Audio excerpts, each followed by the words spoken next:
What's going on, guys? It's William here. Welcome back to another video. A few weeks ago I got the new Canon R5. I had the opportunity to shoot a few weddings with this camera so far, and I had to be honest with you guys, I have nothing but good things to say about this camera so far. To be honest with you, I still had to play a little bit more with this camera, but so far this camera, it has been, great to work with. I'm gonna be showing you guys actual footage from the weddings that I had done before with this camera.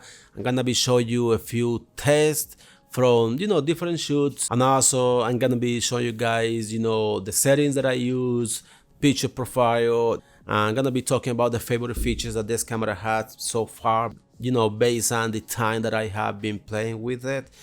Obviously, the footage that I'm gonna show you guys is just based on my own experience, based on my own test, based on what I have done with this camera, the colors, the settings. Hey, that is something that it is my personal test to the camera. If you are someone that is looking to purchase this camera, I hope this video is gonna be helpful for you. However, like I say, the information that I'm gonna be giving you today, guys, is just based on how I shoot, how I use this camera, and what I use this camera for.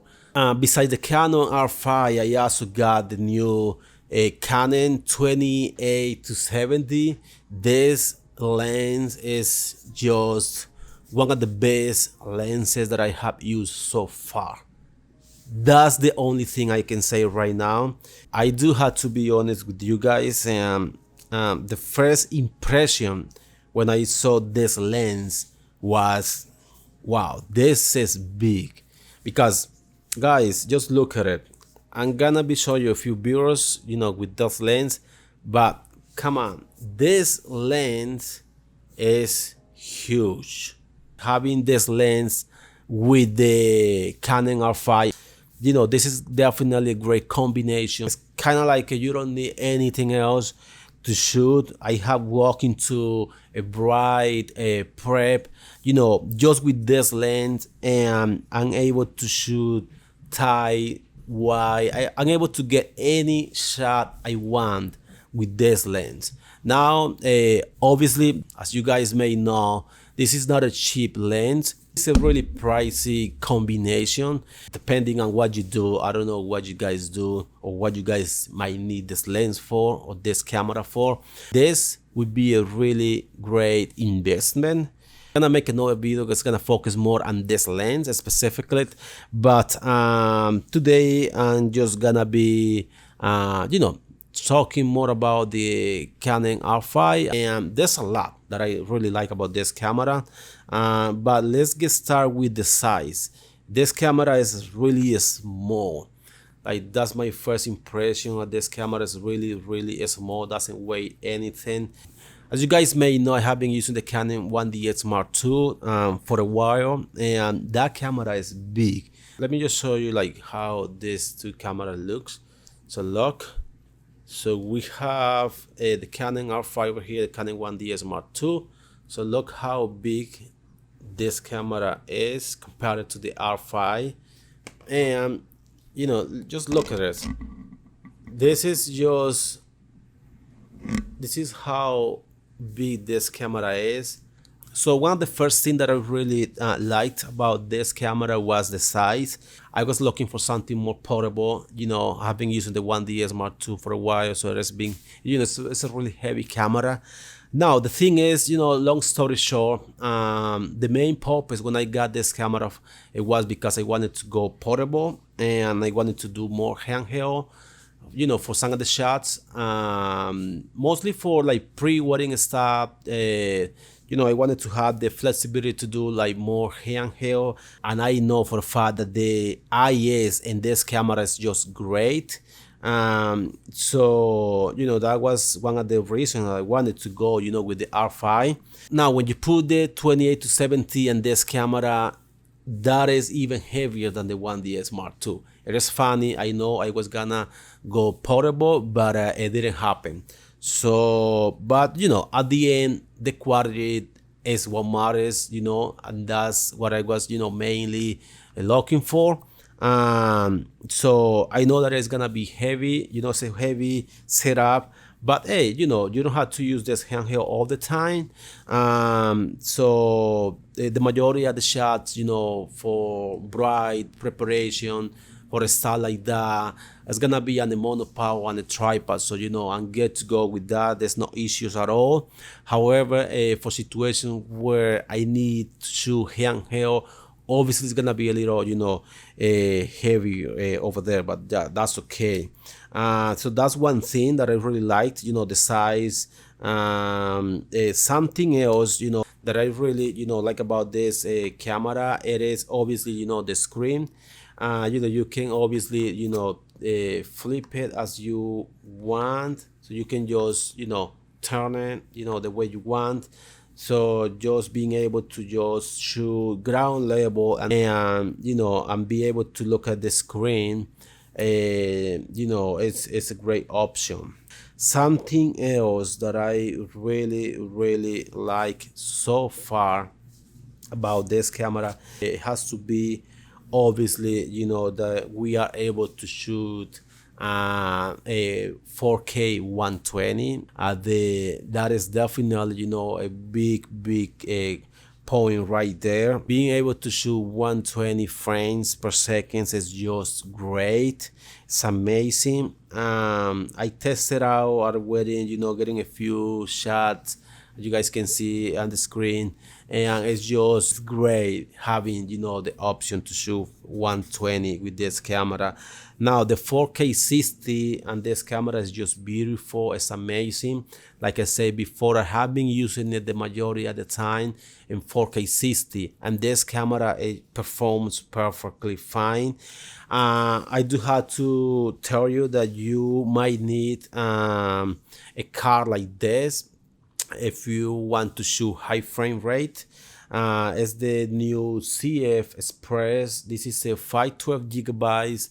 If you're gonna be shooting 4K 120 or 60 frames per second, you might need multiple cards like this. And if you're gonna be shooting 8K, definitely you are going to need even more CF Express.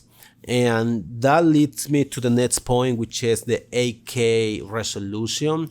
That's another great feature that this camera has. Amazing feature, being able to have the option of shooting 8K is just great. Obviously, not a lot of people is gonna be doing 8K. I'm also not looking, to shoot 8K for weddings, but let's be honest, just being able to have, that option here, and the 8K resolution out of this camera is just phenomenal. It's crazy sharp. It's beautiful. And let me show you real quick a few shots that I got in 8K from the previous wedding that I shot. You're gonna see how crispy, how beautiful the footage looks. To my dearest best friend, I am truly blessed to call you my person. I thank you for showing me love without reservation. See you at the end of the aisle.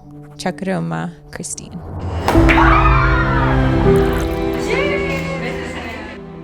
Dear Christine, 2,249 days ago, our paths intertwined and have never unraveled since.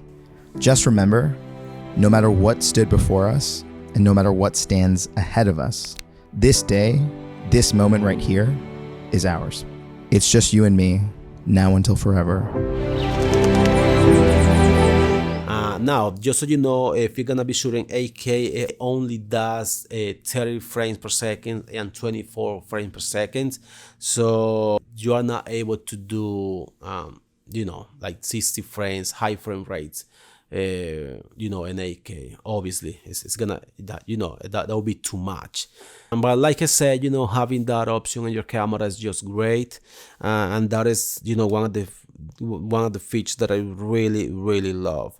A lot of people talking about the overheating. Let me tell you, I know that most of you already know that I do Indian weddings.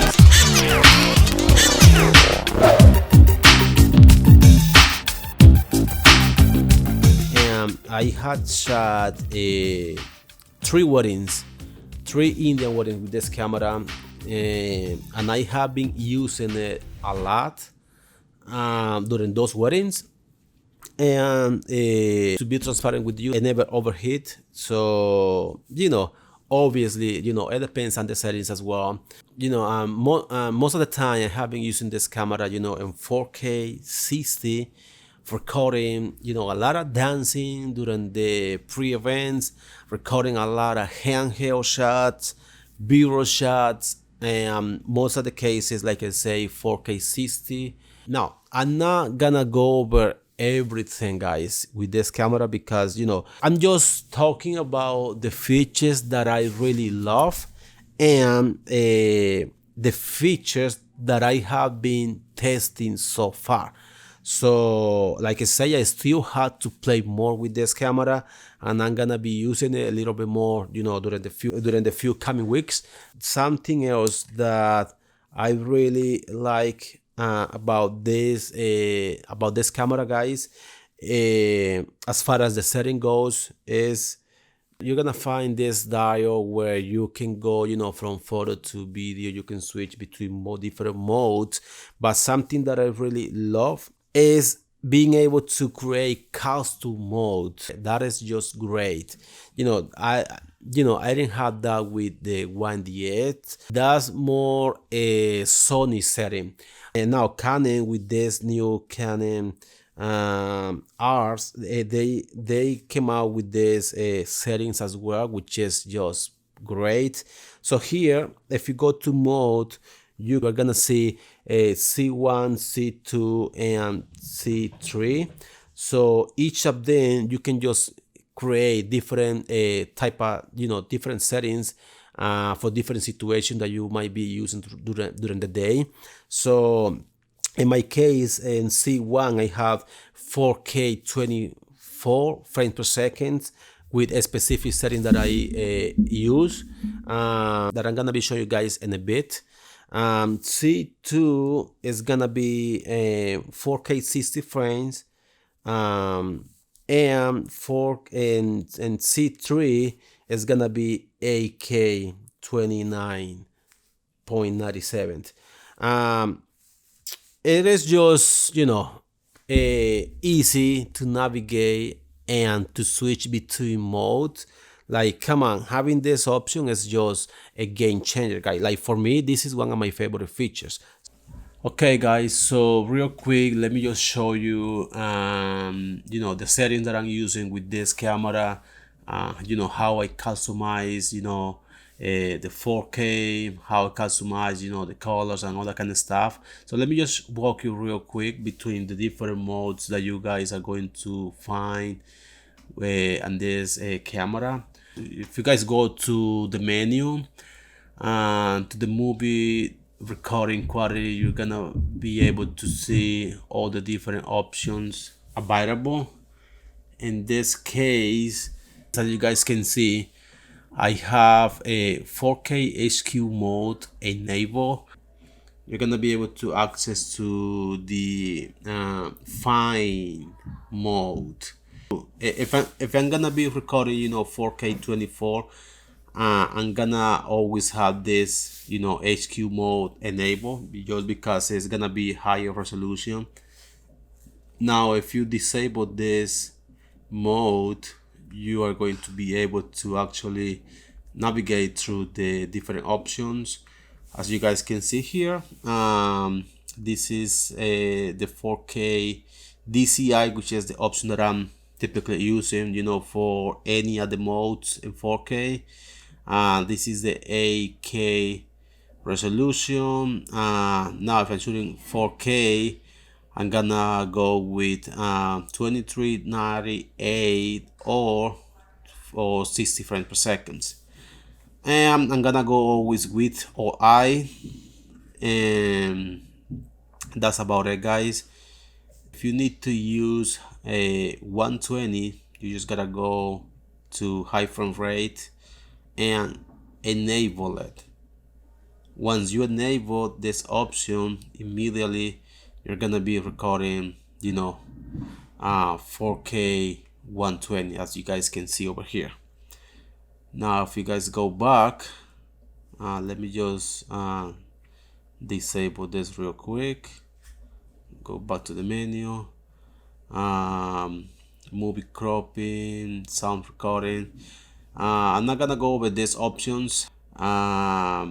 Picture profile, this is another option that is important, guys.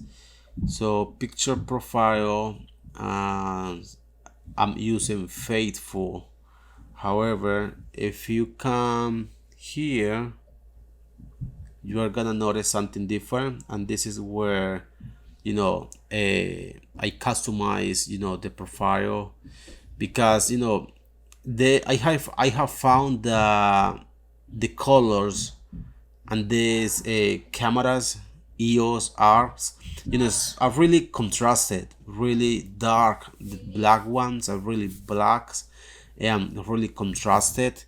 So what I typically do to this profile is I come to the contrast and I have it in -2, and you know, sometimes I had to put it in -3 for these cameras. For the 1DS Mark II, I always keep it in -1 or -2. But for this camera, keeping it, you know, -2 or -3, depending on, you know, the situation. But if you can, and also the saturation, I have it in -1 or -2 as well, because it's really contrasted. I don't do anything else. Let's just keep going here. If you want to do C-Log, basically you may want to come over here to the Canon log settings. If you enable the C-Log menu, you're going to be able to shoot C-Log, but also, you know, you have to customize some of the settings. The way I have it is basically, you know, colorimetries. I kind of like to keep it in neutral.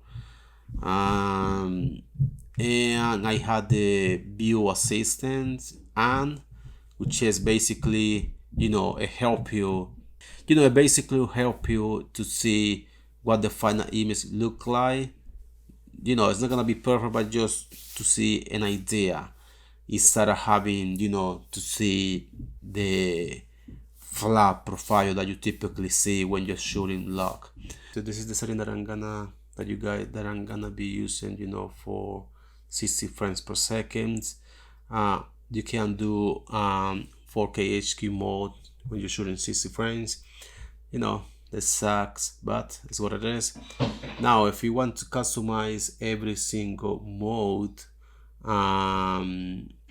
now if you want to save, customize your own profile, and you want to save your own settings, you just gotta come over here under the menu number 5, and you are going to register, you know, your own settings. Basically you have 3 options, so you can choose between C1, C2 and C3. Here you choose which one you wanna save it to, and you're good to go. Next time that you go to the camera, you just have to select the one that you need, and you're good to go. So it's really easy, really straightforward, guys, and really convenient. So hey guys, that's it for today. This is Williamson here. Thank you so much for watching this video. I hope this video was helpful for you. And like I said, you know, at the beginning of this video, I had nothing but good things to say about this camera so far.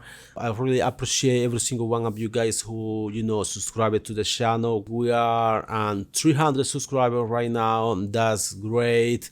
Really appreciate you guys. Thank you so much for that. Hey, if you are new to the channel, hey, subscribe and comment down below. Let me know if you guys, you know, like this content. It is not, you know, it's not easy to keep you know, like posting and stuff like that, creating like new content, but hey, you know, I'm trying my best to keep up, even though I have been really busy. But yeah, let's see how it goes, guys. I'm looking forward to keep playing with this camera.